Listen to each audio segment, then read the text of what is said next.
Well, so hard we're missing in action, but we're also missing in Yeah, action. Dan's not here either. Yeah.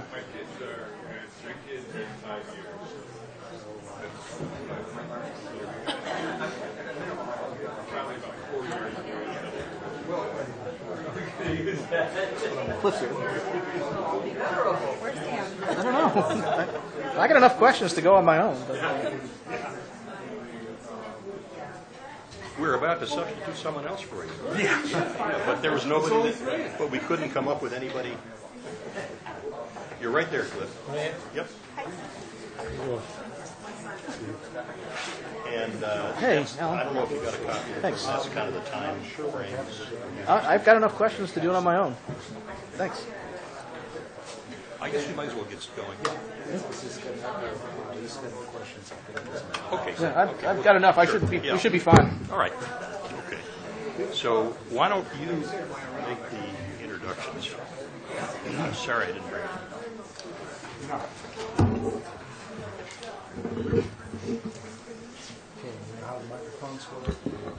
Just keep it live all the time? Yeah, and you want to speak right into the mic so everybody can hear you. All right, ladies and gentlemen, we're about to begin the program, so if you take a seat.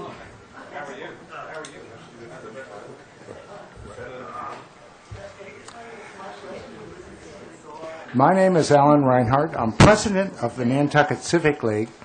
The Nantucket Civic League has been in operation since 1903, and one of the things that we do is we sponsor these programs to let the community know what is going on with different things that will have a long-range impact on Nantucket's future. Among the most important of these, of course, are Meet the Articles and Meet the Candidates, the two signature forums that we lead in March. Today's Meet the Candidates is an opportunity for the candidates that are running for office to explain why they're running, explain what their background is, and what their hopes and maybe fears are as far as the elected office that they're seeking. So, if you are not a member of your local area association, by the way, we have 22 different area associations, and as you join your area association, you automatically become a member of the Nantucket Civic League. And that entitles you to our newsletter, and of course it keeps you up to date with the things, the programs, the changes that are taking place on Nantucket. One of the most important boards that operates on Nantucket, of course, is the Board of Selectmen. This is the policy-making board for the town. This is the group, I should say. The Board of Selectmen is the group that makes the policy decisions that set a roadmap, if you will, for the town of Nantucket. Then those programs are given over to the town manager. She sets up the programs and the various administrative parts of it. So your vote on April 14th at the election is very important. So to begin, let me introduce Peter Morrison, who will be moderating today's program. Peter? Thank you, Alan, and I'd like to welcome you all to our Meet the Candidates, and I'd like to welcome our two candidates who are going to be up first for selectmen. Today's program is designed to inform you who've attended and also a much larger audience who can view subsequent rebroadcasts on NCTV. And we're continually progressing with making access to this program available at your convenience later on. And Alan has asked me to tell you that you can actually link into the program at your convenience, video on demand, directly at the Civic League website now, if you give us a few days to get it up and running. So you can watch it over and over. You can watch it. If you weren't here, tell someone else who wants to watch it, but this is a way to get the information out to a much larger audience. You're going to hear from candidates who are running for Board of Selectmen, and then candidates who are running for the Land Bank. And at the end, we've allotted about a minute or two or three, depending on how much time is left, to HDC SHAB write-in candidates who want to introduce themselves and just say, hello, this is who I am in 1 minute, and this is why I want to be on the appointed. The ground rules are as follows. We've allocated 2 minutes for each candidate to present his or her qualifications for office and positions on issues. And then we're going to have questions from our 2 panelists, one of whom is here and has said he has enough questions to take over if our other panelist is a no-show, but I'm sure that Dan Drake will be here shortly. And we're going to have our 2 panelists to respond to the questions. And what I'll be doing is I'll be calling on you in order, first and then second, and then the next question, it'll be first and second, so you each have a fair shot. And following that, I will ask candidates to respond to written questions from the audience. And the way that works is you will simply raise your hand at any time during the forum, and someone will present you with a card and a pencil. You write down your question. Please do it legibly. Please make sure it's a question, not a statement, so that I can direct the question to the candidates. And it will be delivered to me, and I'll try to put them into some order so we have a smooth flow of questions from the audience. And we have basically 20 minutes for audience questions, so I'm hoping that you will contribute quite a few of them. Finally, we're going to ask each candidate to make a brief closing statement of 1 minute, and that will allow them to sort of wrap up. So let me introduce our 2 panelists who will be questioning the candidates. First is going to be Dan Drake, who is sitting on the right when he gets here. You all know Dan, who is host of Front Up on I'm not sure, I think it's Geno Channel 99. And next to him we have Josh Balling with the Enquirer and Mirror. So we're going to have a timekeeper who is sitting in the front here, Pat Newton. And following a long tradition, Pat will ring our venerated bell to signal each candidate when their allotted time is up.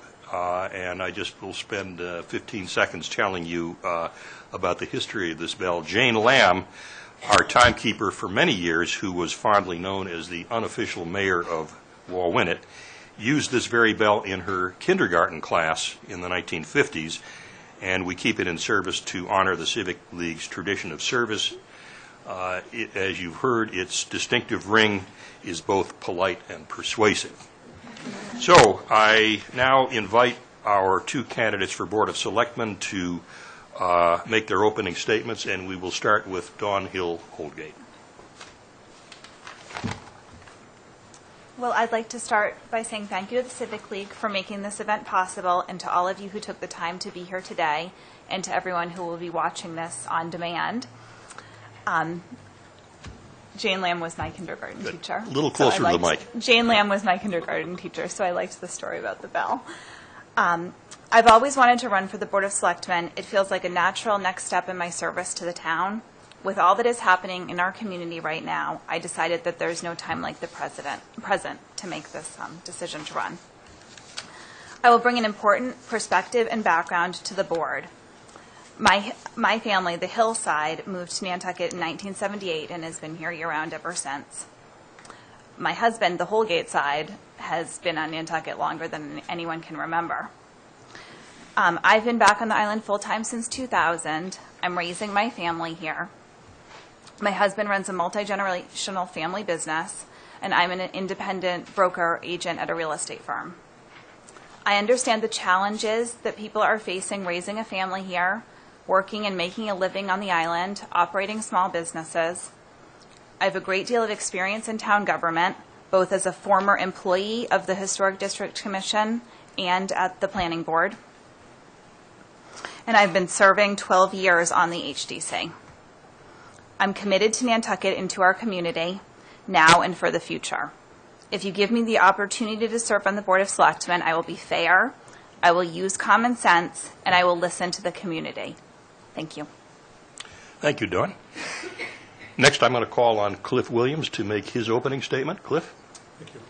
I'd like to echo Don's remark about thanking the Civic League and everybody that's here today. My name is Clifford Williams. I was born and raised on Nantucket. I graduated from Nantucket High School in 1981. I then lived off island for about 20 years. I worked in aviation from California to Florida to Boston for some of the largest, airlines and helicopter companies, and I worked at the Space Center. So hopefully that brings a certain amount of knowledge working with organized labor and with large corporations and labor law. I came back to Nantucket in 2001. I started working for the FAA. I've worked there for the last 14 years at the airport. I initially got involved because of the situation at the airport where I saw things go on that I didn't think were right, and I pursued it, and it took quite some time, but hopefully things at the airport now are running much smoother. I've been on the Finance Committee for 5 years. Hopefully I've gained the knowledge through working with the Finance Committee. I've been on some subcommittees. I'm on the, I guess I volunteered, but I think I was just elected, but to the Wage and Compensation Committee. So I think I educated myself with the numbers for the town of Nantucket. Hopefully those will attribute to my abilities to effectively be a Board of Selectmen member. Thank you. Thank you, Cliff. Josh, could I ask you to direct your first question to Dawn? Sure. We'll start off with an icebreaker. What are the top 3 challenges facing the town of Nantucket over the next 3 to 5 years, and how should the board address them? I think an important thing that should happen very quickly is the moving of the tank farm. And I'd like to see some progress made towards the redevelopment of that location in Wilkes Square. I think that we need to address parking issues. I think that that's a big problem for the town, and there are a number of different approaches that are being looked at. I believe that housing has become a very real issue. I hear about it every day. We need to take more action towards providing accessible housing to our existing year-round community. Thank you. Cliff? Yes. As I mentioned in the paper last week, the question, I think we finally need to straighten out the sewer districts and who's going to pay for the sewer and what the future is for the sewer system. One of the other big things I talked about was Baxter Road and how that erosion might affect us financially if the road disappears and all the services disappear, and who's going to pay for it. And also I talked about OPEB. If people don't know what that is, it's other post-employee benefits, basically health care for town employees, which we now have a deficit of about $80 million, an unfunded liability. So we have started to address that, but I think there's only about $1.5 million in the fund, so that doesn't quite make up for an $80 million deficit. So just to bring that to the attention of a lot of the voters and taxpayers that don't really know what liabilities we really have at the town. And you have an opportunity for a follow-up question, Josh, to each candidate. Could I ask that you do the follow-up starting with Cliff and then back to Dawn? I think for that question, the follow-ups will be reflected in subsequent questions. So we can Okay, very good. Would you like to throw another question at them? Sure. And start with Cliff on this one. Sure. Community participation in town meeting has been stagnant or on the decline for years.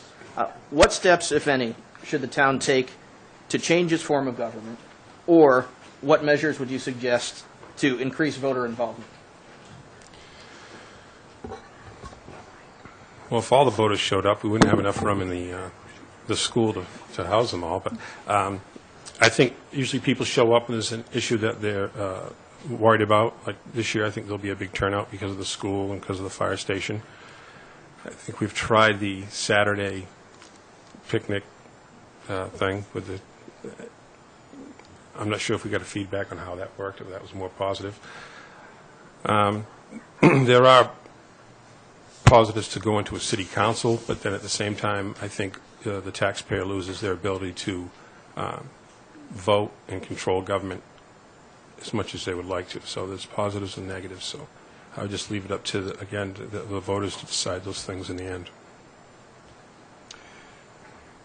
Okay, Dawn, and talk a little closer to the microphone if you would. Put it right up towards your, about 2 inches away so everybody can hear Okay. you. I find town meeting to be a really valuable forum for the community, for everyone to have an equal way to get up and voice their opinion and concerns about things.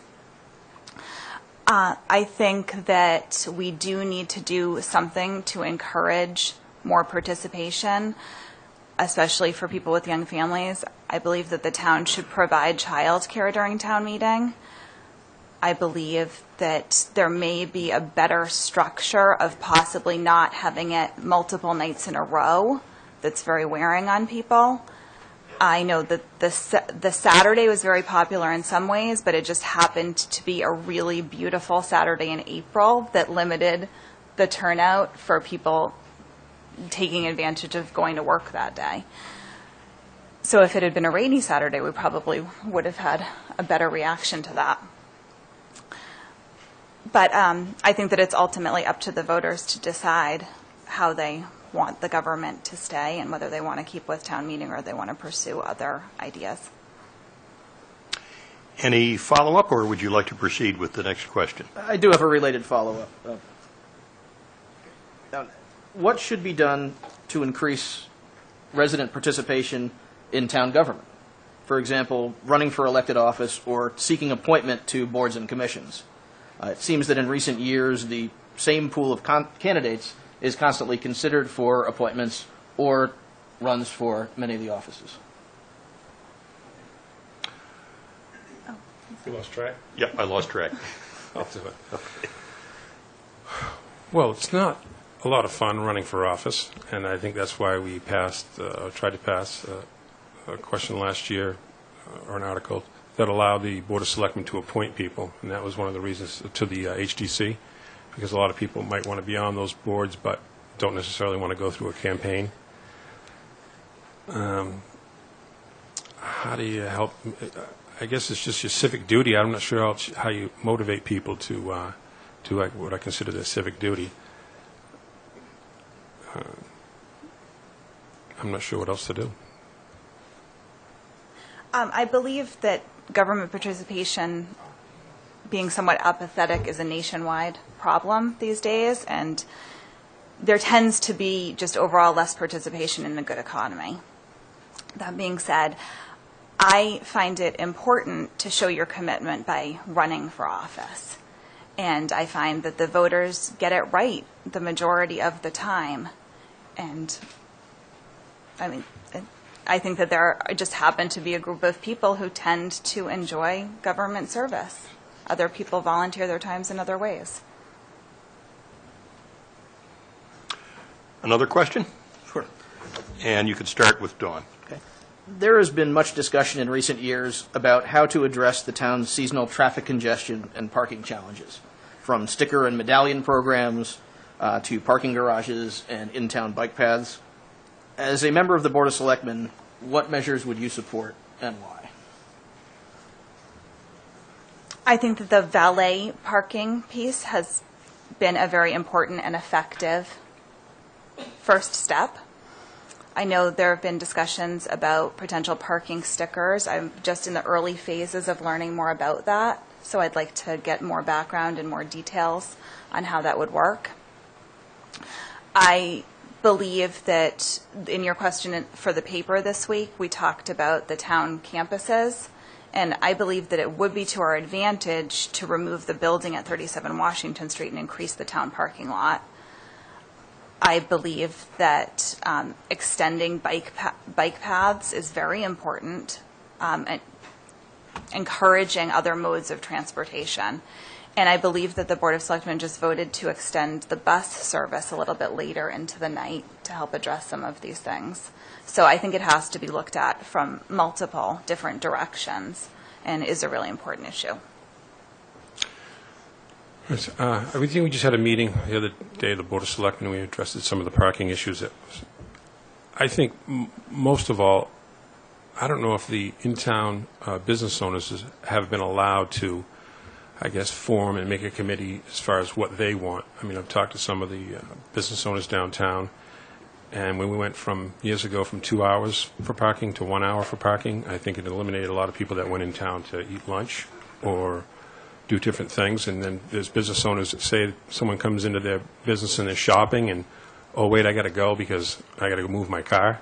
So that's not too cooperative for the business owners downtown. So maybe we could look at putting things back to 2 hours. I know up in Manchester, New Hampshire, I've seen where they use kiosks where they can pay to park. Maybe we can designate areas where we're going to have just pay to park for individuals that work or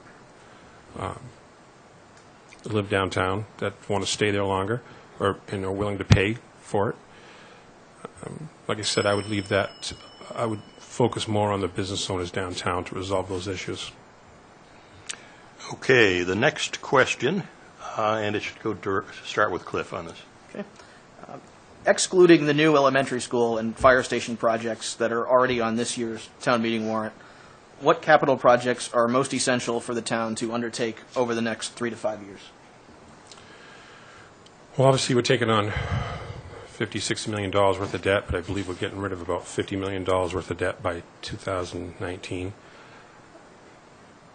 Even last week's question on what do we do with the town employees, I think we finally have to find out where we're going to put the employees, whether we're going to build another facility out here permanently for them and consolidate everybody there and then rent the town building or something to that effect. I think we need to find a facility for the town employees permanently. I would agree that the town offices being redeveloped is a priority. Actually, I believe that they should be in 2 separate campuses.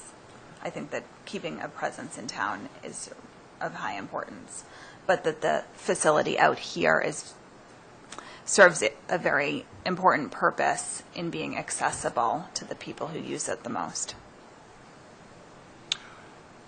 How are you doing on questions? You still got some? Still got plenty. Okay, you can direct your next question to Dawn first. As a policy-setting body, how involved should the Board of Selectmen be in working to promote the economic development of the island and the sustainability of its economy? What steps would you encourage be taken in that direction if you were elected? Can you say that again? Sure. As a policy-setting body, how involved should the Board of Selectmen be in the economic development of the island and ensuring its economic sustainability and suitability? And what direct steps would you encourage be taken at the policy-setting level on the Board of Selectmen if you were elected? I may feel like that's an important question between public and private and free markets and so forth. That's a little bit more involved. I'm not quite sure how to answer that question, to be honest. I would be open to different ideas and in reviewing them thoughtfully. Obviously, we have a master plan for zoning to create the commercial areas, industrial areas, and residential areas. I think the biggest thing we can do as any government official is to provide roads paved and police protection, fire protection, make sure that the community is served in that way, and let free enterprise maybe dictate which direction we're going to go. And obviously, tourism and building is the main ones. Any follow-up on that? No, I'll just skip to the next question. If you Okay, next question can start with Cliff. Okay. What role, if any, should the Board of Selectmen play in the creation of affordable housing or affordable housing opportunities on Nantucket? Well, obviously, we all meet challenges when it comes to the affordable housing or finding housing for employees. Once I leave my job at the FAA, right now, no one will come to Nantucket to work at the FAA because of the housing problem. Obviously, we have to address that. What are we going to do as far as town employees, most of all, if we're going to retain town employees? I think the Richmond Group is trying to implement an apartment situation and rezone and implement more affordable housing. We've finally got Sachem's Path. I would hope that we could get more involved. I'm building some houses in New Hampshire. Hopefully they're affordable houses, and I'm doing it around a $200,000 range, even with buying the land. And the way we have it set up right now over at the Satcham's Path, I just believe that there's too much money being taken out of the project by the state. And maybe we could look into that and make them even more affordable, where a house could be $150,000 versus $200,000, $300,000. I believe it's important that Article 99 passes. This will allow the selectmen to choose someone to develop rental housing that will be accessible to island residents. I do believe that the Richmond Group is creating some apartment housing, and they're trying to create some housing that will be more accessible in price point by some rezoning. And I believe it's an important issue that we encourage and give incentives to the private sector to provide more year-round housing rather than as much vacation rental housing. I'd also like to see some initiatives taken towards the idea of a housing bank to help people with down payments, because I think that that's a big hurdle for your first-time home buyer. Any follow-up? No follow-up. All right, next question directed to Dawn first. Should the town consider a shift to a merit-based pay structure for municipal employees? And if so, how could that change be implemented? And if not, why not? As opposed to a collective bargaining structure that with municipal unions is currently. I'd have to do some more research on that. I'm not familiar with the differences between merit-based. Maybe. Yeah, that's almost like dealing with the pension. It's all, governed a lot by the state, how we negotiate or how we deal with employees or pensions or anything else. So I'm not sure what we could do as far as that, if I understand the question. I think employees that do a good job should be rewarded, and employees, obviously, that don't do such a great job should be not rewarded or eliminated. I think the town pays pretty good pay and pretty good benefits, and I think we should be able to recruit some pretty good people. Oh, I see. I think we'll try one more question, okay, Oh, okay. before we move on to the audience questions. In a similar vein, what, if anything, do you believe should be done at the municipal level to address what's been called the Nantucket factor, the high cost of island living, in order to attract and retain qualified municipal employees? And that's to you first, Cliff. Okay. That gets back to the housing factor. And one of my ideas with housing, I rent, and as a person who rents, a landlord, you're basically a second-class citizen, in my opinion, when you go down to the court system, when you have a problem with your rental.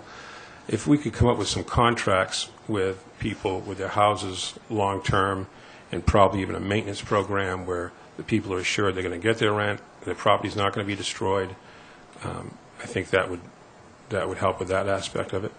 Like I said, I think and we're going to look at this also with the Wage and Compensation Committee. Do we pay enough money? Do we pay a fair wage compared to off-island firefighters, policemen? I know all this data has been compiled, and hopefully we can make some sense of it soon and come up with an analogy. Making sure that people are paid correctly to be able to afford to live here is important.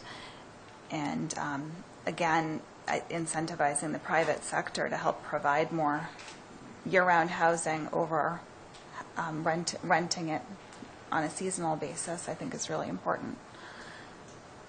And there are some creative ways, I believe, that could be done.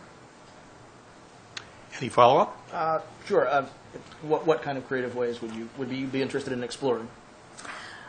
Well, like I said, the idea of a housing bank to help assist with down payments, and just further develop incentives to develop rental housing.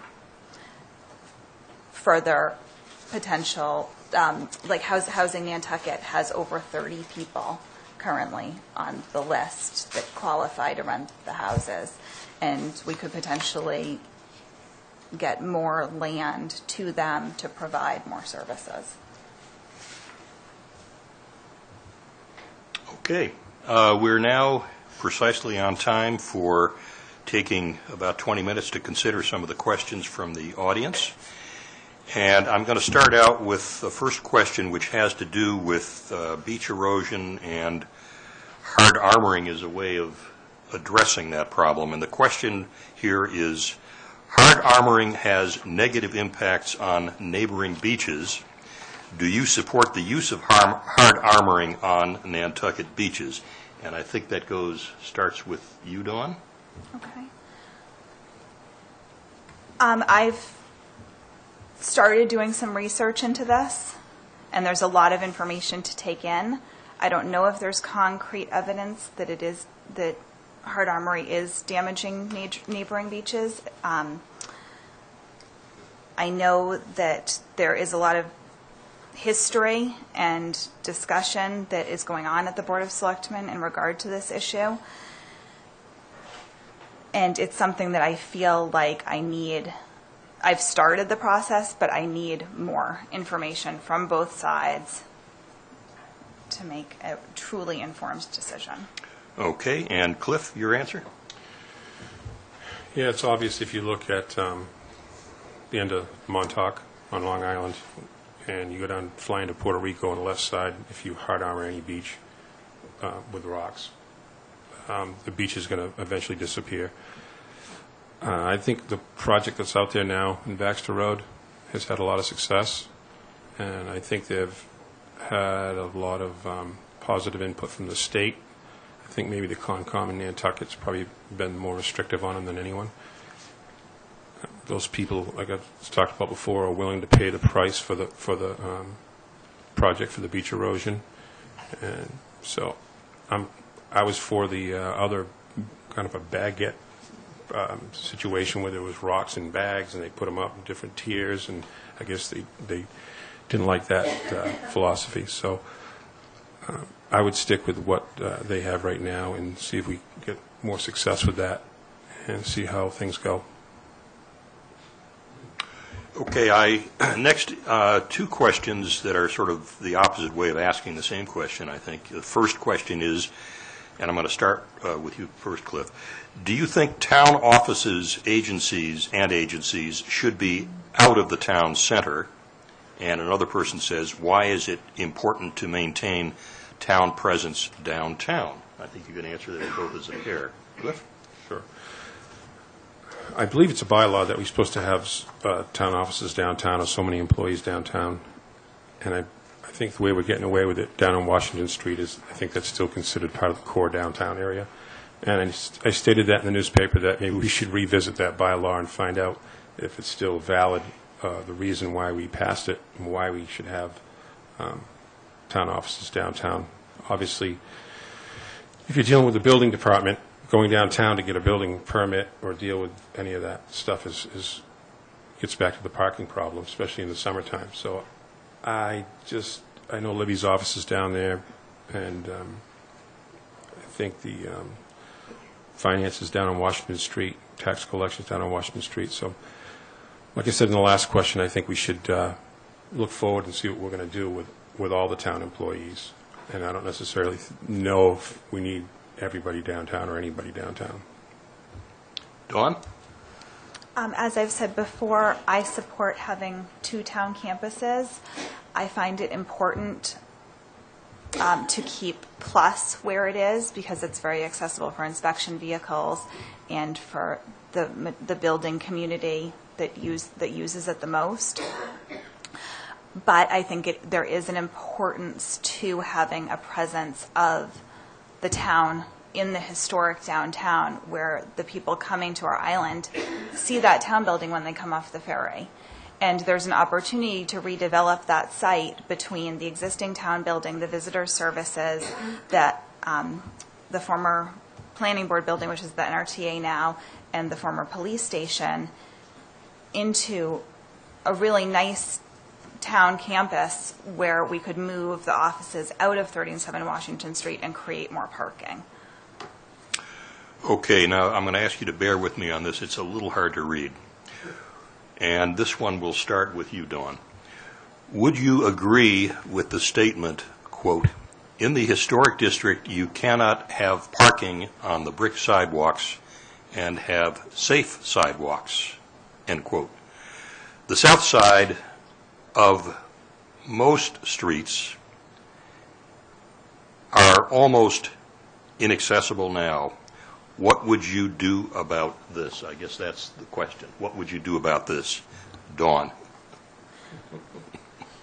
Oh, that's a tough one because most of the streets are so narrow. I think that's why people end up getting up on some of the curbs. But it is causing a big problem, and the town in general has a problem with accessibility for the handicapped.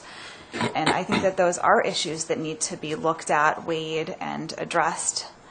And that's a pretty broad question where you'd have to look at all the different areas that are being affected. It's pretty obvious that you look at India Street or a street like that where everybody parks right on the sidewalk. That's just as a result of when that town was established, we didn't have cars. I don't know how you'd fix that, other than to try and provide maybe a parking garage.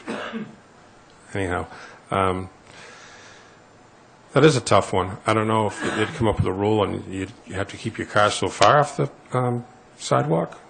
Other than that, I don't know if that's an issue we can solve. Okay, and this one actually is directed at Dawn, so I'll just ask you to answer this, Dawn. It says, Dawn, is a vote for you a vote for Linda Williams? Question mark. Will she appoint herself to your seat if you leave the HDC?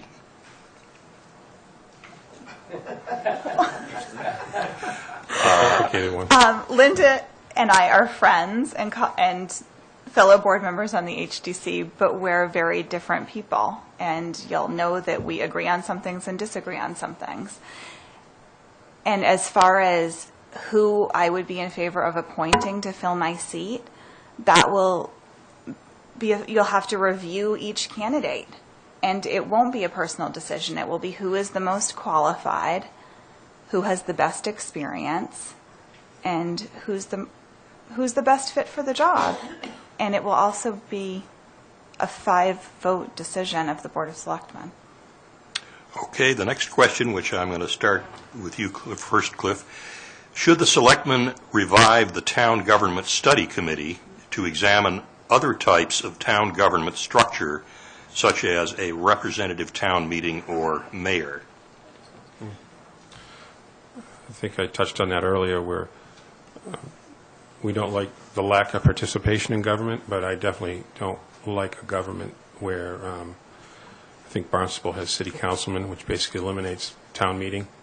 So I think it just makes it harder and harder for the taxpayer to get access to government and get things done when we get away from the town meeting format. So I wouldn't suggest it.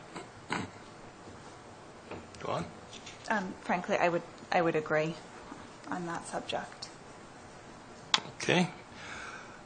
The next question, what sort of, and this will be starting with you, Dawn, what sort of incentives can the town offer to private developers to build and maintain accessible housing, both to own and to rent? And I think by accessible, they mean not geographically accessible, but affordable. No, I understand. I think that that's something we need to look at very carefully. I'd like to do some further study into what other towns have done to incentivize, but that is the key word, is to provide incentives to the private sector to address some of these issues, because it's very hard for the town to completely take on the role of providing accessible or affordable housing. And I think that we have to address more creative ways to do that. Cliff? I think it's hard for a individual to be expected to take up such a valuable piece of land as things are in Nantucket and produce an affordable living situation. You run into some problems, even though earlier I said it'd be great, and I think it's one of the ways we could do it is to make long-term contracts and a maintenance contract as far as taking care of the property. But if you rent actually below the standard or free market, you also run into problems with the IRS, because now they won't let you depreciate your property because you're making an intentional loss. Crazy things like that happen. So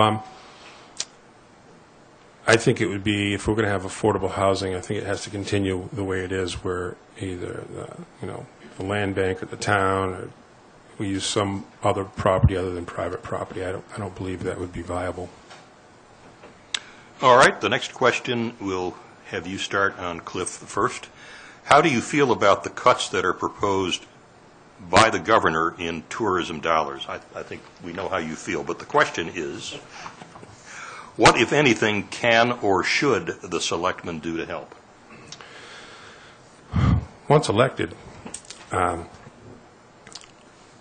I think we should get more involved with asking our state officials what they are going to do. I just learned that we never got any reimbursement for the town pier during, I think, Sandy, and I'm just wondering why. We usually don't depend on state funding as much as other towns do, because it's, as you just pointed out, it's not reliable. So I think the town of Nantucket has done a great job of relying on themselves to, whether it's the school or fixing the pier, having a stabilization fund, or just not relying so much on the state, because state funds are inconsistent and unreliable. But we could still yell at them.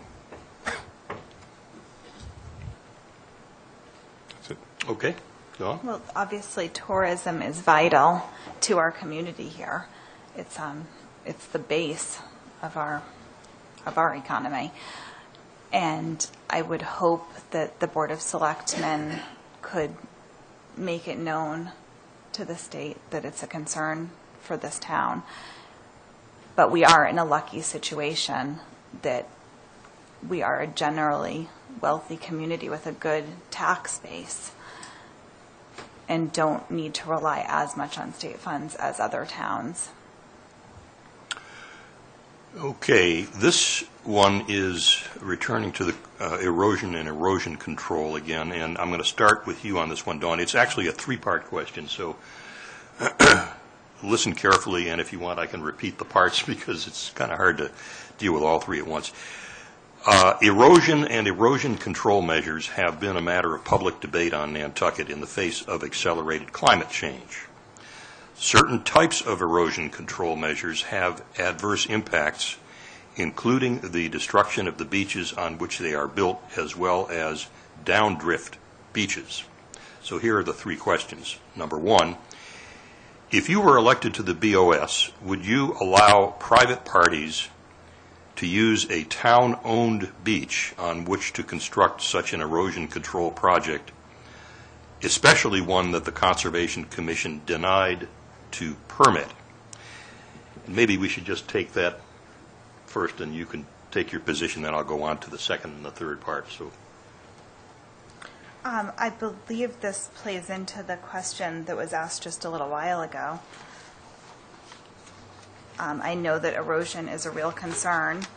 I know that this is directed at Baxter Road, and there is a lot of information that I'm still sorting through in regard to actual proof of downdrift and the negative impacts on the beach. I know that I've spoken to some fishermen. I know that their concerns are not where they were before, and that it hasn't been an issue for them. Coming from the Historic District Commission, I do have worries about the loss of the bluff walk. I have worries about the loss of important historic structures along that side of the island. And I want to give a lot of thought and consideration to this issue and speak to the other board members about it and be privy to the information that's in executive session right now. okay, Cliff, I'm going to read this again just so you're clear on what the question is. If you were elected to the BOS, would you allow private parties to use a town-owned beach on which to construct such an erosion control project, especially one that the Concom denied to permit?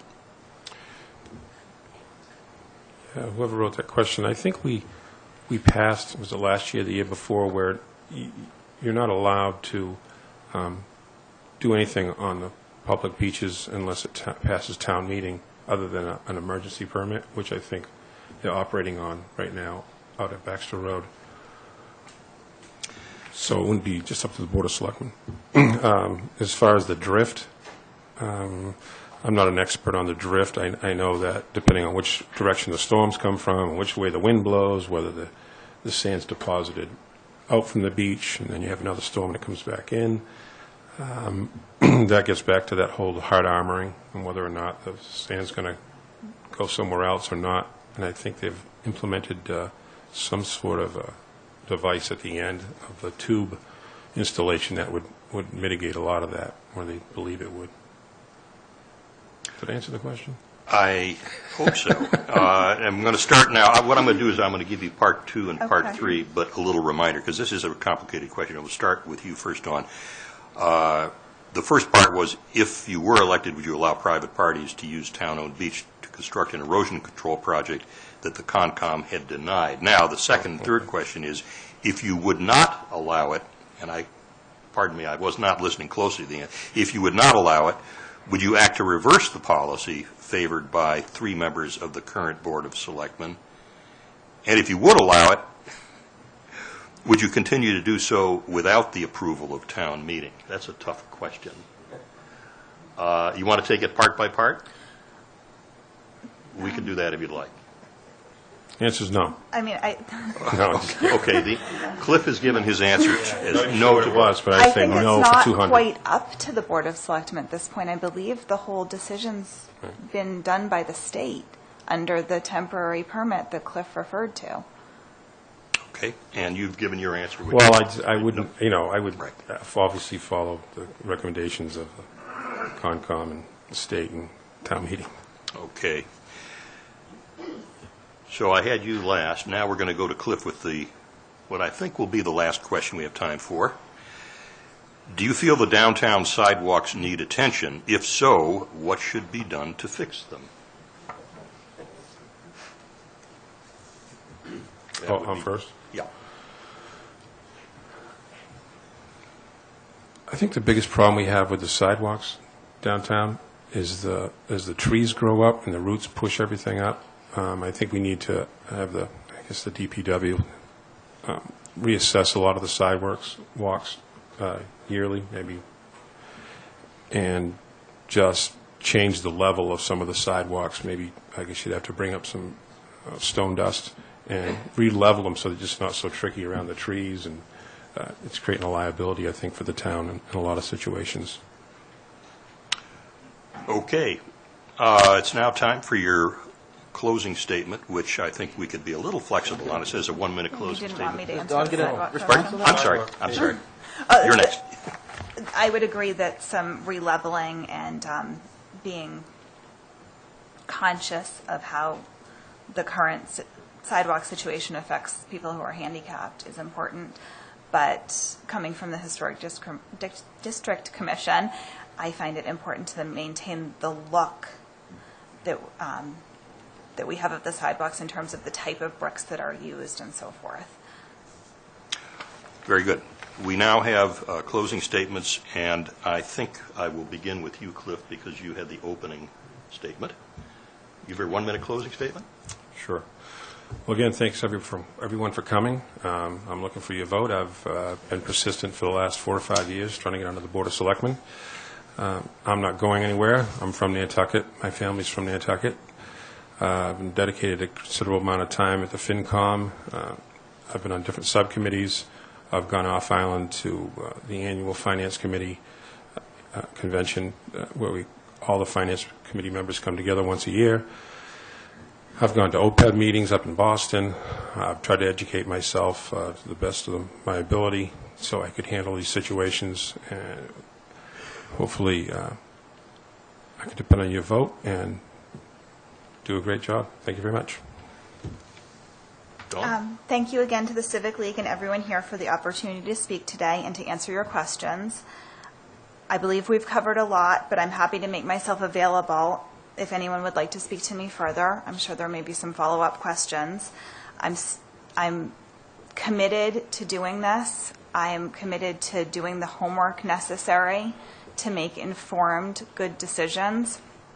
This is a pivotal time for our community, and as a selectman, I'll be able to participate in many important decisions, and I hope you'll give me the chance to do so. Please get out and vote on April 14th. Thank you very much. Thank you. And this concludes the first half of our Meet the Candidates program. I'd now like to ask Richard Glidden, Gene Miller, and Phil Bartlett to come forward and pick up your name tags. Thank you.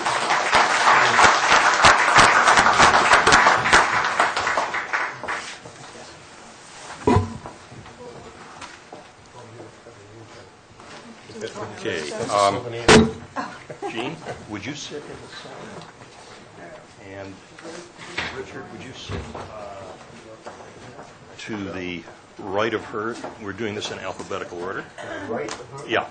I'm sorry, yeah, right. All right. Here's your card. Be sure you put it right that way, okay? And you can sit on the other side. Right. Right. Alphabetical order. All right.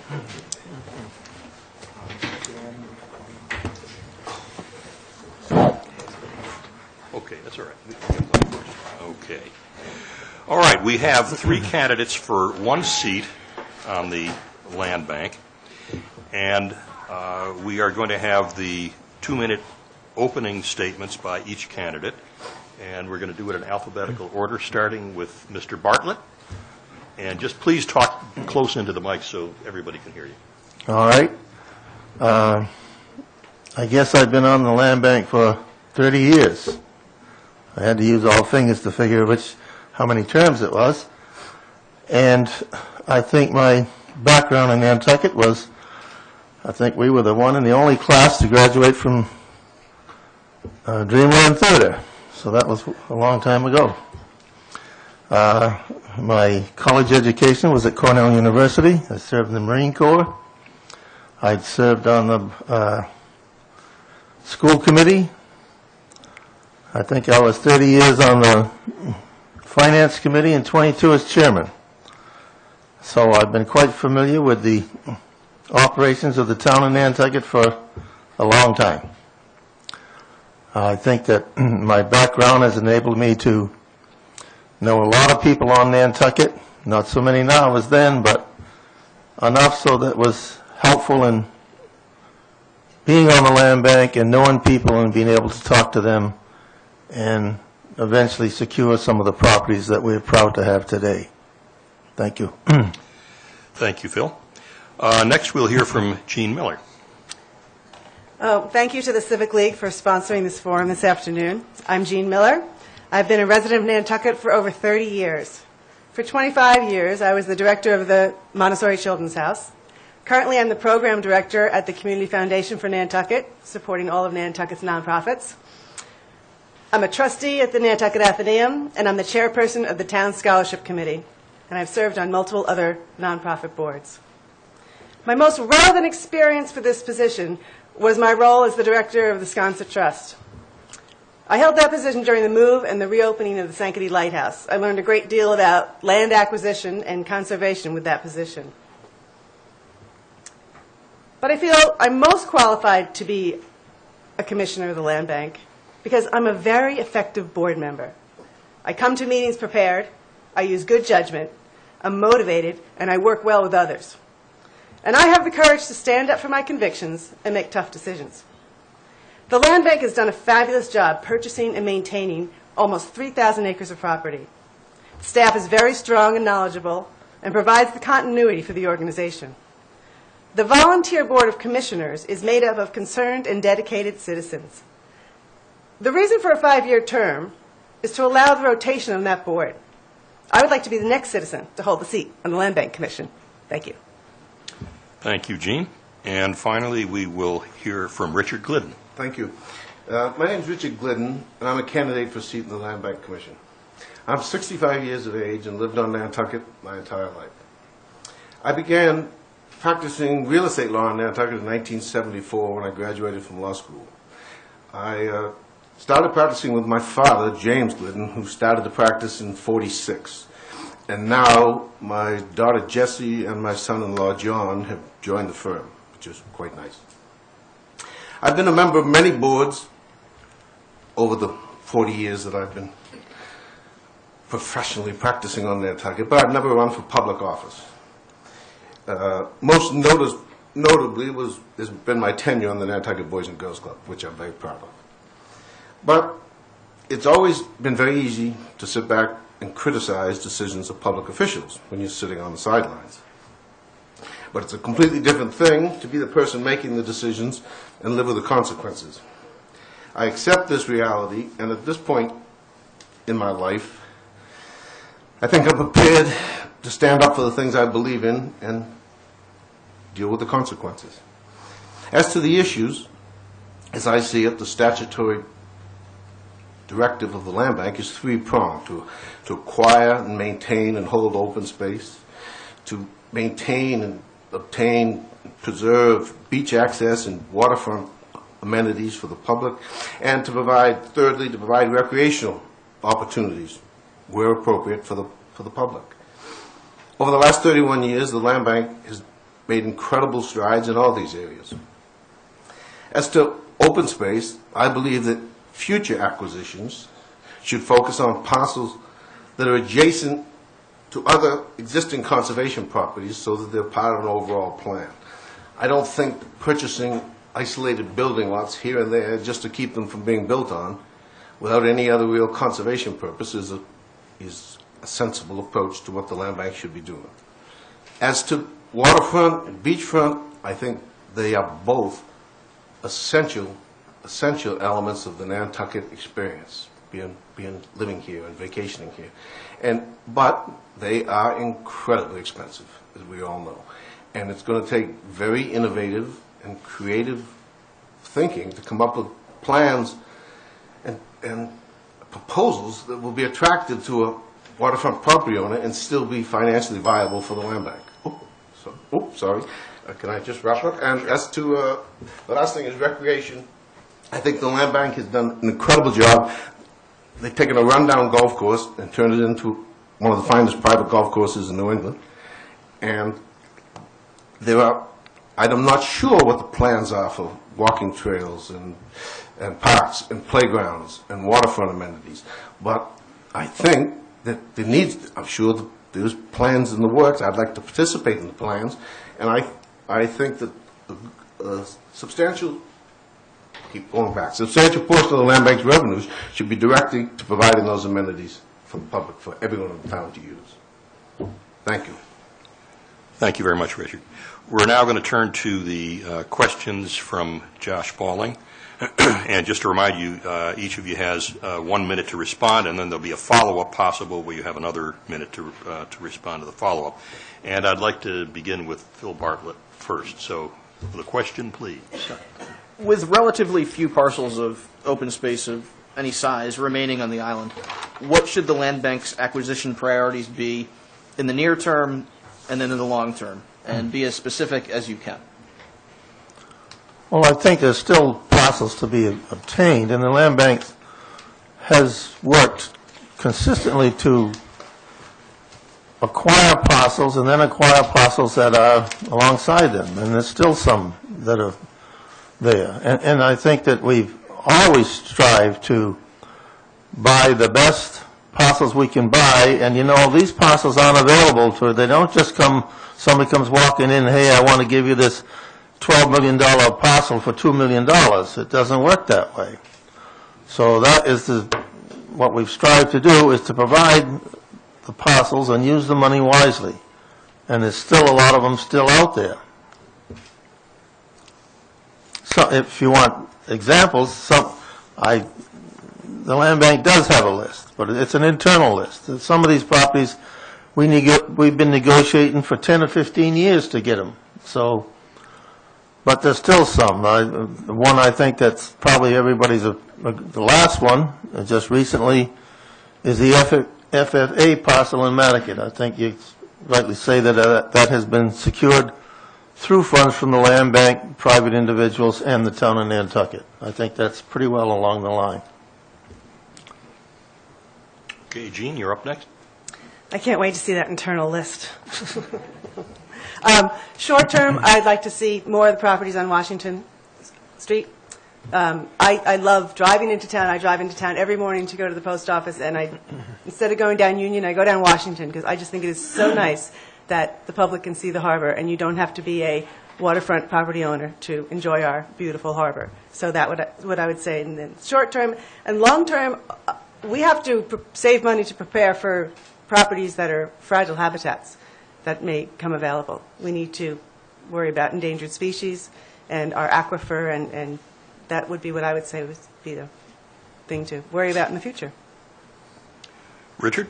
Well, a lot of what Jeannie said I agree with. I think that the opening up of Washington Street is something very special, and it is something that, I mean, the property's still very expensive, but it serves a public purpose and is beneficial to everyone on the island, year-round people, visitors, summer property owners.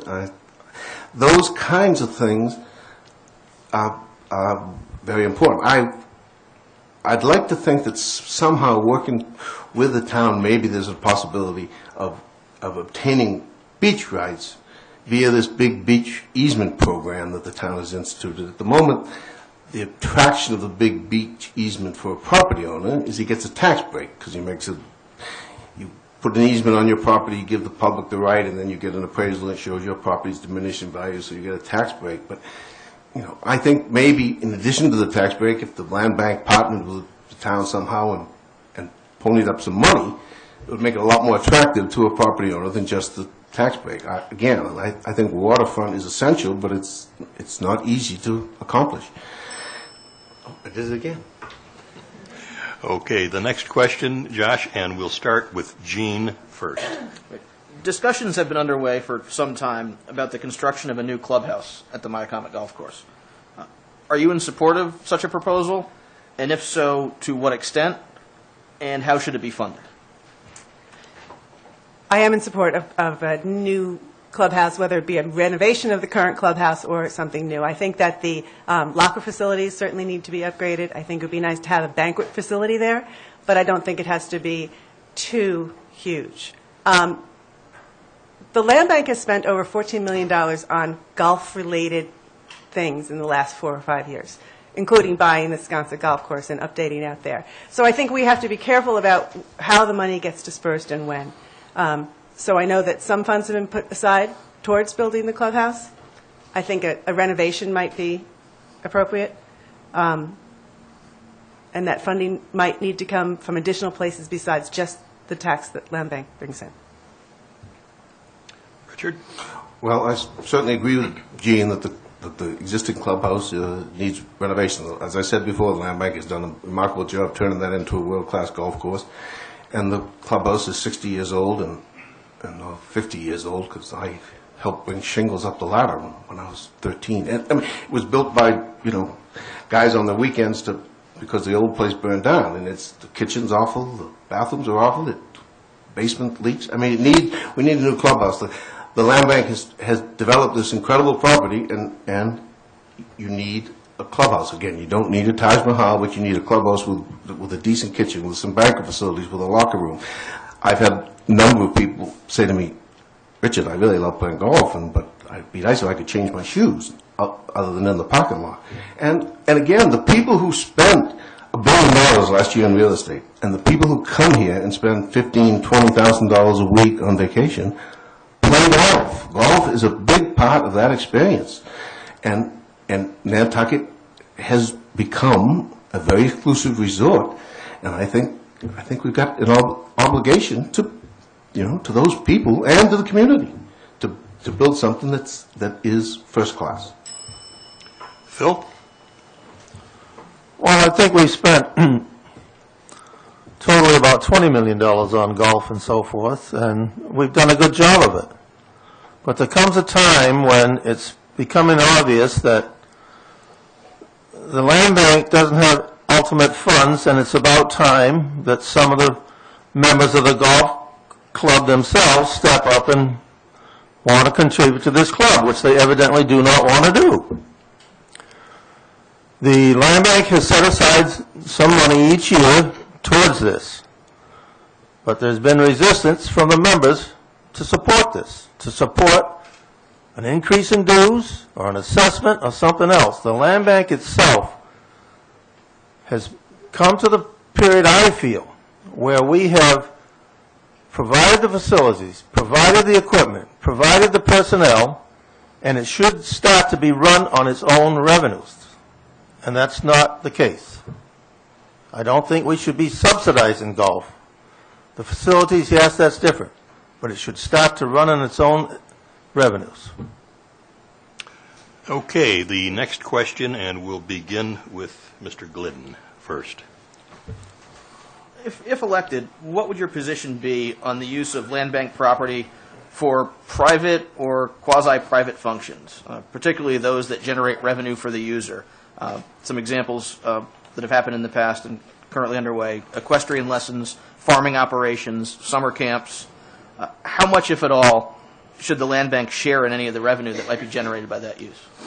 Well, that's a multifaceted question, but I don't believe that that's the function of the land bank. I mean, aside from where it provides recreational facilities, that's fine, and buildings and uses pertinent to those recreational facilities, I have no problem with those being shared and enjoyed. If they had a banquet room at Viacom and someone wanted to rent it for a wedding, I would think that would be a reasonable, sensible approach. But using I'm not in favor, I don't think, of using land bank properties for third parties. The land bank should build trails, should build playgrounds, but I'm not in favor of leasing out land bank property so for private individuals to hold functions. Okay, I think you're up next, Bill. Well, I think there are certain properties that have been, land bank really hasn't leased them out. Well, it's the same question. We have a question and a problem. Maybe it's not a problem, but the public beaches. We have individual caterers on the island who want to go to the beach and so forth. And so the town has set up a policy, and we have set up a policy. So many people, so many times, or the time of day and so forth. And I don't think you can deny that. But the absolute leasing of properties and putting up other things so that it can be done as a money-making proposition, that's not the land bank's function, and we've tried to stay away from that. Jean? I'd like to see the properties used more. I think there's some fabulous properties, and not being they're very accessible, but not being used as much as I think they could be. I think that anytime someone uses it, it puts wear and tear on the property. So if the land bank is going to increase maintenance or need more maintenance, that yes, they should share in the cost of that. So, for instance, Sustainable Nantucket, as I understand, is leasing property for their farming projects. Some of the small camps that use the properties that are just small groups, I don't think that they would need to actually pay a fee. I think it should be a case-by-case basis. I know that there was a Pocket Park series that was actually making an income and using land bank property without paying a fee, and I don't think that's fair. So I do think it would be a case-by-case basis, but as I say, I want these properties used. They're beautiful, they're paid for by the public, and I think they need to be accessible and used by the public. Okay, your next question, Josh, should be directed first to Phil Bartlett. So what is your position on using land bank property, specifically the golf course, to hold a major event, the LPGA proposal that has come up over the last couple of years? In the process, likely closing all or part of the course or property for the better part of a significant amount of time, 2 weeks in the case, perhaps, of the tournament. We went through 2 years practically of going over this, and if you've ever been to one of these events, they're quite an event. And I don't think that we would have to turn around and turn over this island to those groups to do that for the 2-week period that it takes. I think that things are fine the way they are. I think some people think that this has been a great money maker for the island. I don't think so. I think it's fine the way it is. and let's keep it in that same frame. Jean? Well, from what I hear, this is not on the table anymore, that the idea of the LPGA has sort of gone away. I don't think the underwriting came through for that. But I was supportive of it last year as an experiment. They wanted to do a 2-year contract, and I thought, well, why not give it a try? How do you know until you try? I do think that it would bring economy into the island on the shoulder season. Certainly, golf tournaments rent a lot of houses when they come, and that's a time of year when houses aren't being rented. So I was up for giving it a try, but as from what I've heard, it's not even on the table anymore. Maybe Jean and I should have talked before we came to the meeting, but I mean, I pretty much agree with what she said. You know, when I first heard about it, I said, I don't know about that. It's, taking up the golf course and all the logistical nightmares, but in September, October, it could have, if it blossomed into something, it could be a huge boost in Nantucket's economy, and it would be nice as a golfer to watch real golfers play golf for change as opposed to the people I play with. So, Okay, the next question, we'll start directing it to Jean first, please. Okay. What is your position on the land bank partnering with the town on projects that go further than just the land bank's mission? For example, over the last year or so, the Pocket Park at the corner of Francis and Union Streets for the Pocket Park and intersection improvements, and the Washington Street waterfront parcels on the inland side of the street for swaps to provide parking in the town parking lot. How much of a partnership should there be, would you support as a member of the land bank, between the land bank and other town entities to make these things happen? I love it. I love any time that two groups can get together and collaborate on something like that. I think that Francis Street intersection is going to be fabulous. It's going to be a safer place for drivers, for bike riders, for walkers. It is a spot that people stop and tend to look at a map, and so they'll have a safe place to do that. So anytime that there can be a collaboration between two organizations to make public use better and safer and provide better vistas, I am very supportive of it. Richard? Well, I would agree, again, keeping in mind the land bank's purposes, if in fact the overall result is a net gain to the community in accord with what the land bank's built and designed for, I like the idea of being innovative and creative and trying to make things work. Again, I think the land bank, has to be careful of not getting in over its head. I mean, I think all of us agreed that the housing crisis on this island is a huge, huge issue. The land bank's not the place to solve the housing crisis. It's not in their statutory authority, and so I like the idea of partnership, but you got to be careful. Phil, you're next. I guess we've been very careful because some of these projects are 2 or 3 years and it takes to even think about getting them complete, and that's how long they've been on the thing. And most parcels most times when the land bank is corroborated with the town has given us another piece of property that has been used up in the acquisition of what we've done. And the Rotary at Sparks Avenue is a perfect example. There was a house on the corner that the town negotiated with, and we came up with the money, and they gave us another piece of land. So for $400,000, you got the Rotary down there. The one on Francis Street, and I can't tell you how long we've been after that house, just not to get the house out of the way to stop something else, but to improve the situation on the island. When I have a truck come in here, I'd never let that guy come off of that boat unless I'm in front of him. And then you still get 5 people that want to make him back up all the time. So it's going to be a great improvement. And I can think of other ones that we have worked with the town very closely. And there's still 2 or 3 more you're going to find out about. And it's a process that it's not that we get involved with the town. And most of the time it's the town coming to us. And if the town had, and of course, everybody thinks that the land bank has all the money, so that's why they come to us. So, but it's not a process where we're in cahoots with the town every 5 minutes, and there's always something that goes the other way. Most every time, something goes the other way, too.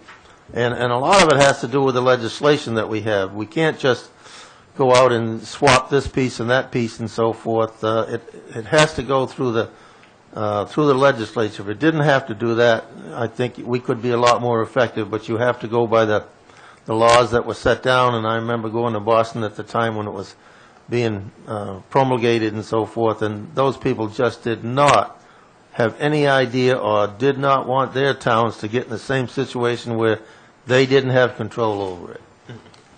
Josh, would you direct your next question first to Mr. Glidden? Should consideration be given to seeking a change in the land bank's enabling legislation to divert a portion of its revenue to other island needs, particularly affordable housing, as you referenced before, as has been suggested in recent years by some? Well, no, I don't think so. I don't. I think the demands on the land bank of doing what it was intended to do to preserve open space, to deal with beachfront and waterfront access, and to provide recreational opportunities receives a lot of money, but those things all cost money, and I think the land bank's mission has been pretty strictly adhered to, and I think it should in the future. I have been preaching for longer than most people about the housing situation on this island and the need for change, but I think it's zoning and planning and town meeting changes. I don't think you should be changing the land bank to deal with that issue. Mr. Bartlett, you're next. Well, that's a definite no from day one. This isn't the first time it's been tried. The land bank's purpose is, we tried to stay to that, and it's always been in the real estate, sorry, Dickie, but the real estate people, that we've taken all this land out of production for housing and so forth, and that's not the case, and that's not what we've done to go out and do this because we want to stop housing. We bought pieces of land for the purpose that we was intended, and we will continue to do that. I'm sure the land bank is going to do that. But to try to go in and get land bank funds just because you need them for housing, that would be a crime. Gene? It's not feasible. The land bank is for open space. The land bank has over $82 million in bonds that are contingent on a 2% tax revenue. So until those debts are paid, it's not even an option to split up that percentage. But as a citizen in Nantucket and knowing the housing crisis out here, I would love to think of something creative. I don't know if it's the land bank's job. The Martha's Vineyard Land Bank, I was researching what they do because they have the same issue, and they do something called cooperative acquisitions, where when a property owner comes to them with property, they go and check it out to make sure that they would purchase it. I have it in front of me, sorry. On a wholesale basis, and they go out and check to see if it contains all the things, if it has habitat problems or wetlands problems or things like that. And then they go back, and I love this term. The priority will be given to the Housing Authority as a cousin public agency. So they go back to the Housing Authority and the property owner who's trying to sell the property and talk about if possibly a piece of the parcel can be cut off for housing. So I don't know if that's feasible in our current charter, but I wouldn't mind looking into creative ways of helping the problem. I don't think it'll be with a 2% tax, though. Okay. The next question should be directed first to Mr. Bartlett. Okay, and I believe this is the last of my prepared questions for the Land Bank Commission. How involved should the Land Bank be in the acquisition of and the funding and development of active recreational opportunities on the island, like golf, playing fields, other activities, and how much attention should be given solely to open space protection? I think we've pretty well taken care of buying what's available, and I don't think that we'd go out and look at any particular property and say we're going to put ball fields in there and so forth. That's not the way. I can think of the one property we didn't get, was the mini golf, and what's that property just sold for, 27 million or something? And we couldn't come up, they didn't want us to come up with a 1.8 because, oh, that belongs to John Brock, and you're going to give John Brock $1.8 million and so forth. So that's the sort of attitude you get. But the land bank is not going to go out and buy specific properties for recreation and so forth. You're going to use the one that you have and what's available. If something came up that somebody had something, I can't think of it, I'm sure they would look at it and review it at the time and so forth, but not specifically to go out and do that. There's enough properties around that we can use. I would like to hope that the land bank would remain open and flexible. I think that Girl Scout property came along. I don't think that was on the table too long ago, and fortunately, we were able to buy that, and the Girl Scouts will be able to continue to use it. I consider that active use of the land. So I'd like to see the land bank flexible in their choices of future acquisitions. Well, I think there's no alternative but to be flexible because, quite frankly, there are not a lot of large open spaces left to be purchased. As we said, the Land Bank and the Conservation Foundation and the other charitable organizations have done an incredible job, but at some point, you know, you've got to make the numbers make sense, and I think that there's just an astounding number of things that can be done with existing land bank properties to improve them and make them more usable and accessible by the public. You know, and who knows what comes along. There's an incredible piece of property could come along, become available, and sure, the land bank should buy it if it makes sense. But again, I've been practicing real estate law for 40 years, and I think I know as much as anybody else about what's left, and there isn't much left that isn't either got a house on it already or isn't owned by conservation or subject to a conservation restriction. So it's going to get more and more difficult to find appropriate places for the land bank to purchase. Okay, we're going to turn now to questions I've gotten from the audience, and I'll direct this first to Ms. Miller. With land bank debt at $27 million and bonding exhausted at the present time, what is your position regarding who should pay for a new clubhouse at Myacomet, currently estimated to cost in the region of $15 million? So we're revisiting that question again. We are, and if $15 million is the number, I think that we should revisit it even more, because I think that hopefully a major renovation or something a little less scaled, cottage style, could come together. And I agree with Phil that all the money shouldn't come from the land bank, especially looking at the percentage of money that's gone towards golf in the recent years. So as I said earlier, I think a renovation is great. It would be my difference in what Phil was saying is that once there is a renovation, because it is a public golf course, I would hate to see any of it for members only.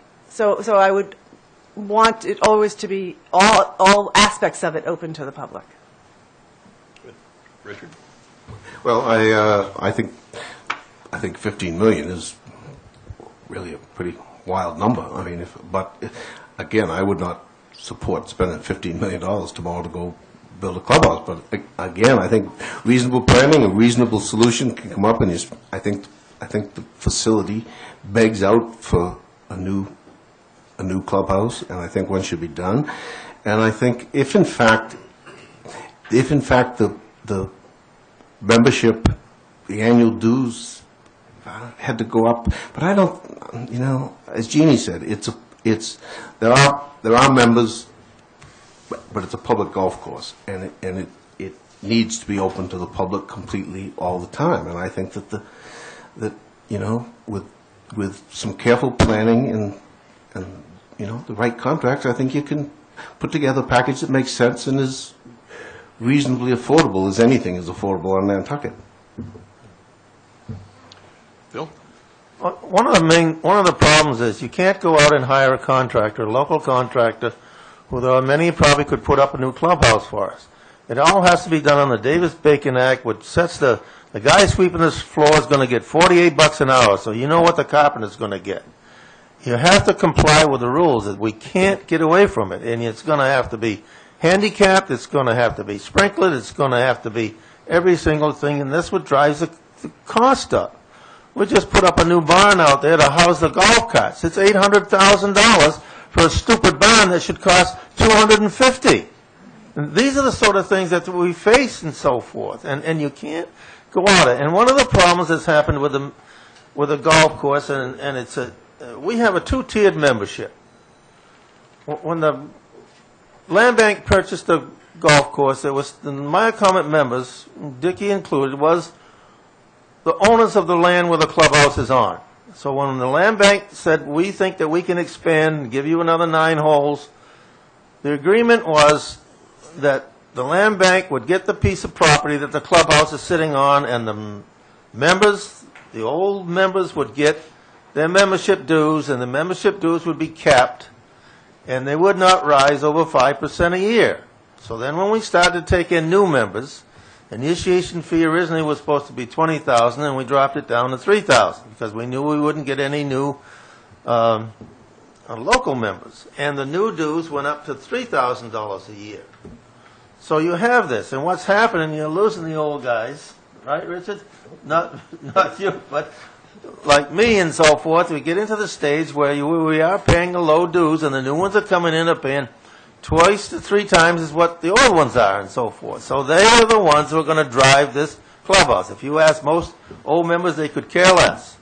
But it's the newer ones who want it, and that's why I'm saying if you want it, then start to pay for it.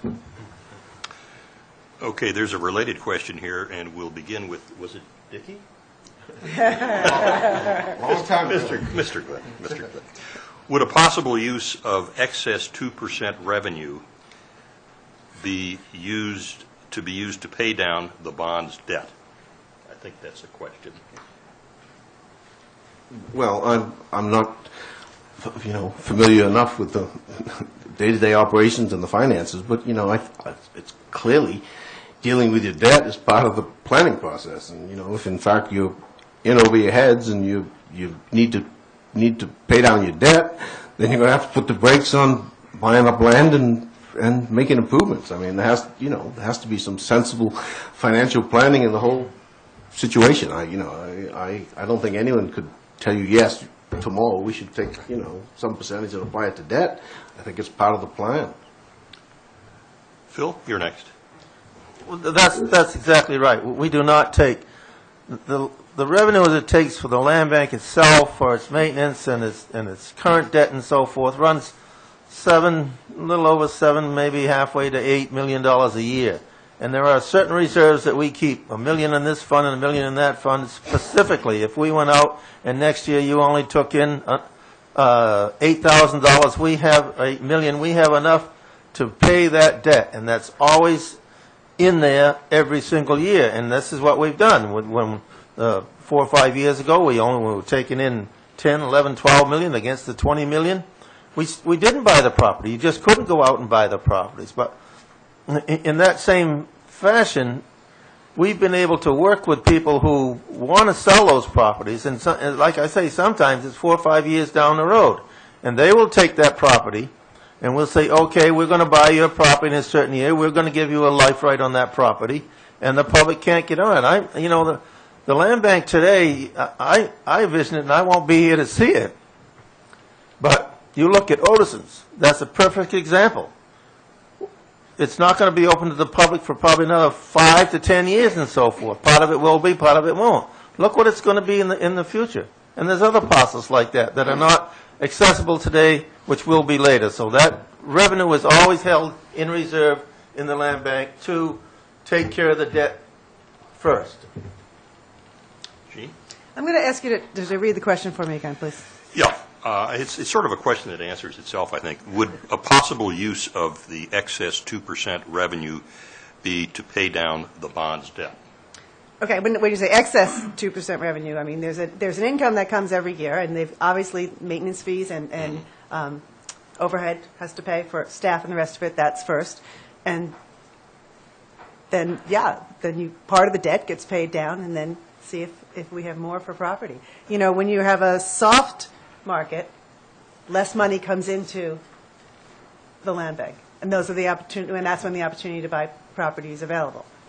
But when you have a strong market and more comes in, the prices are up, so the property is costing us more. So certainly 2% is not something they have a lot of excess money from. I don't think there's a pile of cash that they're sitting on. Sounds like a well-lubricated shock absorber in an organization. Okay. Next question, and we'll start with Mr. Bartlett on this one. Do you think the land bank should become involved in some way to help with the housing issue Nantucket has? If so, how? I guess we're returning to that issue again.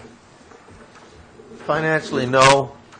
I think if somebody ever comes up with a project that the land bank could help facilitate, I'm sure they'd be willing to do that. And whether it's any sort of administration or any way, the land bank has always been amenable to anybody who has a good idea and wants things done, and we work with all town agencies. So, but to cut into the finances, no. Okay. I'm next, I guess. Yeah. I think you're next, Jean. I think we answered this earlier. Yeah. And I agree with Phil. I don't think that it'll ever be a percentage of the 2% tax that we can help with housing. But there are creative ways, as we talked about Martha's Vineyard, how they do it, and maybe swaps in the future of property or cutting off parcels. But it is a main concern, and I would love to be creative in finding ways to help out with that. Okay, and finally, Mr. Glidden. Well, I don't have an awful lot to add to what they said. That's the reality. The reality is that the land bank is created by statute, and there's certain things they can do and certain things they can't do. And while I would certainly be anxious to participate in discussions with other agencies or boards to see if there's some ways that the land banks could somehow help with the situation, I'd love to talk, but realistically, I don't see that it's really going to happen much with the land bank properties or with the revenue unless there was a complete change in the Land Bank Act, and I don't see that happening either. Okay, I am down to my last question, and it is addressed specifically to Mr. Glidden. It says, can you give examples of properties the land bank has purchased to keep from development?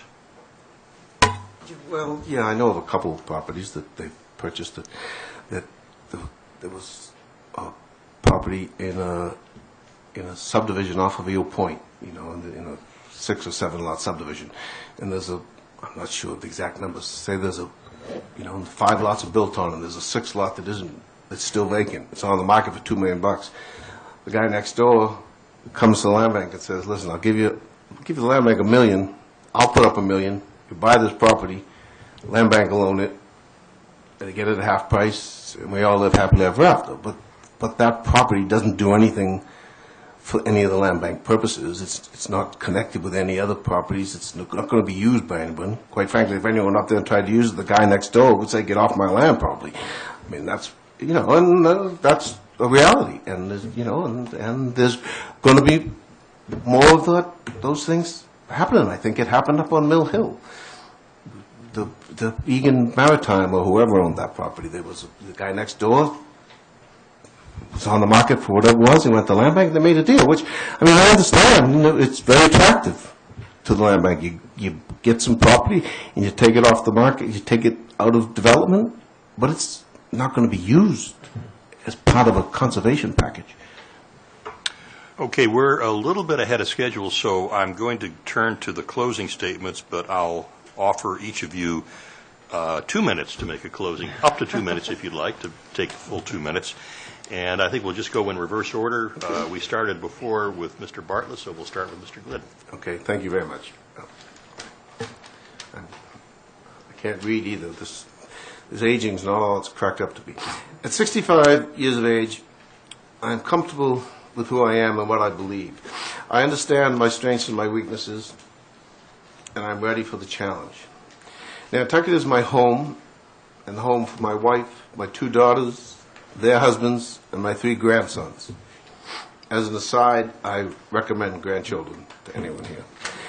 As we all know, this island is a very special place, and we're all very fortunate to call Nantucket home. However, part of being a special place is that we have unique problems that require innovative and creative solutions. We are blessed with a sophisticated and diverse community, and I believe that working together, we can accomplish some amazing things. I do not have all the answers, but I'm intelligent, I'm fair-minded, and I'm experienced in real estate on Nantucket, and I am committed to this community. I would ask for your vote so that I might have an opportunity to participate in the discussion as to the future of this island. Thank you very much. Gene?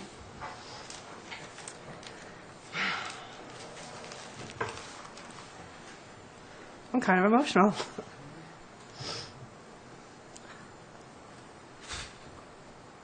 I came within 50 votes of becoming a commissioner last year.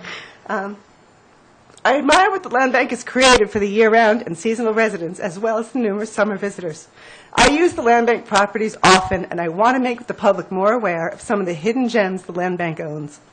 A great job of purchasing and maintaining properties has been done, and it's time to encourage more use of them.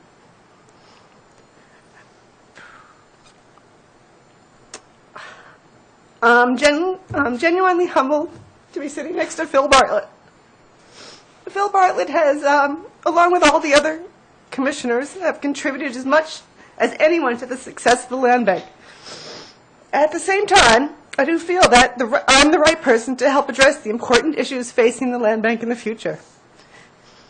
I'm ready to take on the challenge, and I hope you will vote for me to become the newest land bank commissioner. Thank you. Thank you, Gene. And Phil, you're next. I guess one response to Dickie was a piece of property we took to not have any houses, yes, and I bet you don't know which one it is, Dickie. It was the golf course, 500 houses. Can you picture my comment, golf course with 500 houses?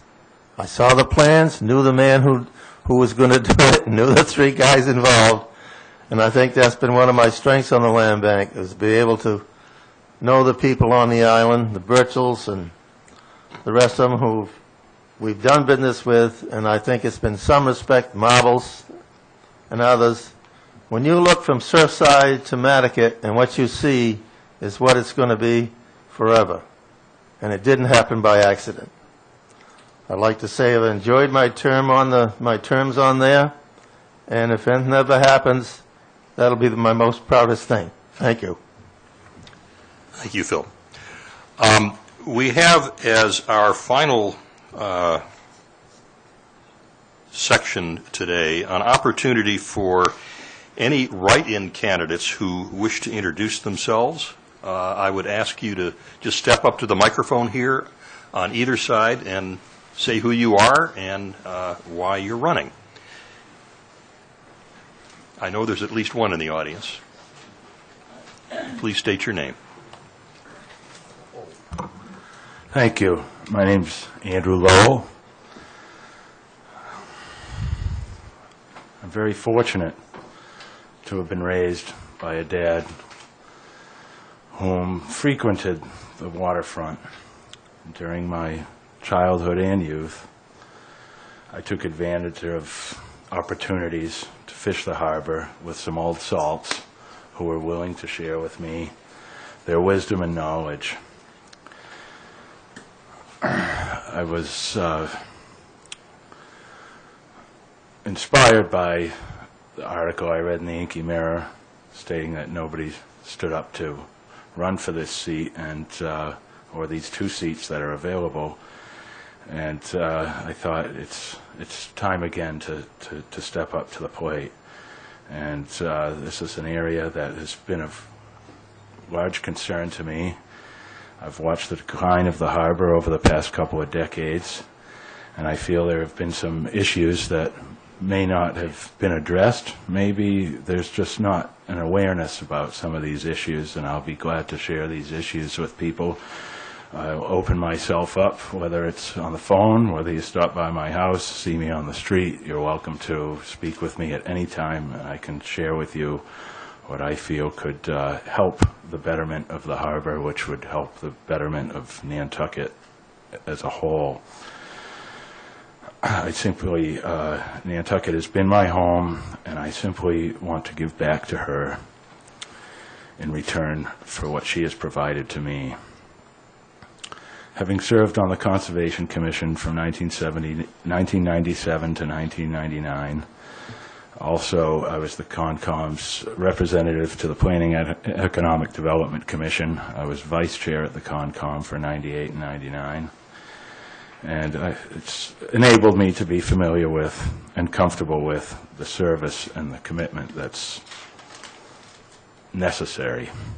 My children have grown up, and I feel now I have more time to commit to the island that I cherish. Nantucket's harbor and ponds have been recreational and educational privilege for me my entire life. I'd like to thank the Civic League for reaching out to me, sponsoring this forum, and reaching out to me, only hearing through the grapevine of my write-in campaign for the Harbor Shellfish Advisory Board. And one comment on the bell, I remember that well. I graduated kindergarten at the Coffin School in 1969 with Jane Lamb. Okay. Remain where you are. This is for the Shellfish and Harbor Advisory Board, and this is a write-in request. So the name to write in would be, one more time? Andrew Lowell, A-N-D-R-E-W, L-O-W-E-L-L. I reside at 4 New Lane. My phone number is in the book, the landline. My cell phone number, 508-633-1006, for any of the viewing public who'd like to call and talk to me about this. Excellent. Thank you. Do we have any other prospective write-in candidates who would like to speak, since we have time? Do we have any incumbents who would like to make any statement? If not, I want to thank both of the groups of panelists who have spoken today, and thank the audience for your attention and questions. And a reminder one more time that there is an opportunity for you or anyone you want to tell about this to view this on demand by simply logging on to the Nantucket Civic League's website, or as you can see at the bottom of the program in the footnote, NCTV Channel 18 will have it up as well, video on demand. And if things work properly, you just click on the link that's shown there. Give them a few days to get it up. Thank you again for your attention.